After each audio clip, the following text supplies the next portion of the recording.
ನಮಸ್ಕಾರ ವೀಕ್ಷಕರೇ, ತಮ್ಮೆಲ್ಲರಿಗೂ H16 ನ್ಯೂಸ್ಗೆ ಸ್ವಾಗತ. ನಾನು ಅಶೋಕ್ ಜೋತಾವರ್.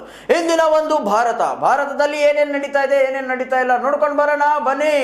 ದೇಶದಲ್ಲಿ ಮೋದಿ ಹವಾ ಖತಮ್, NDA ಸರ್ಕಾರ ಮುರಿದು ಬೀಳುತ್ತಾ, ಇಂಡಿಯಾ ಮತ್ತೆ ಗದ್ದುಗೆ ಹಿಡಿಯುತ್ತಾ, ಬಿಜೆಪಿ ಬಿಟ್ಟು ಹೋಗ್ತಾರ ನಾಯ್ಡು ಹೋದರೆ ನಿತೀಶ್ ಕುಮಾರ್ ಕೂಡ ಬಿಡುತ್ತಾರ,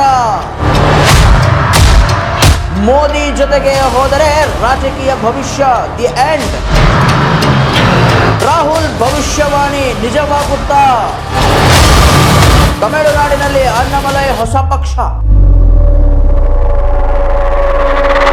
ನೋಡಿದ್ರಲ್ಲ ವೀಕ್ಷಕರೇ, ಯಾವ ರೀತಿಯಾದಂತಹ ಇವತ್ತಿನ ಒಂದು ಭಾರತದಲ್ಲಿ ಯಾವ್ಯಾವ ರೀತಿ ಚಟುವಟಿಕೆಗಳು ನಡೀತಾ ಇವೆ, ಏನೇನು ನಡೀತಾ ಇವೆ, ಯಾಕೆ ಈ ಮಾತು ಹೇಳ್ತಾ ಇದ್ದೀನಿ ಅಂತ ತಮ್ಮ ಮನಸ್ಸಿನಲ್ಲಿ ಒಂದು ಸೂಕ್ಷ್ಮವಾದಂಥ ಪ್ರಶ್ನೆ ಮೂಡಿರಲೇಬೇಕು.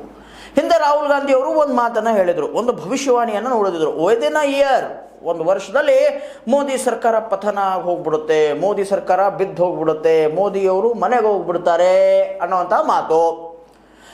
ಇವಾಗ ಅದು ಸತ್ಯನ ಅಸತ್ಯನ ಆಗುತ್ತಾ ಇಲ್ವಾ ಪ್ರತಿಯೊಂದು ಕೂಡ ತುಂಬ ತೀಕ್ಷ್ಣವಾಗಿ ನೋಡ್ತಾ ಹೋಗ್ಬಿಟ್ರೆ ಹೌದು ಅಂತ ಅನ್ನಿಸ್ತಾ ಇದೆ. ಯಾಕೆ ಮಾತು ಅಂತ ಅಂದರೆ, ಚಂದ್ರಬಾಬು ನಾಯ್ಡು ಅವರು ಆಂಧ್ರ ಪ್ರದೇಶದ CM, ಹೌದಾ?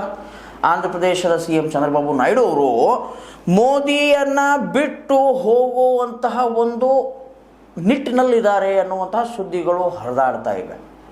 ಯಾಕೆ ಈ ಮಾತು ಅಂತಂದರೆ, NDA ಈ ಬಾರಿ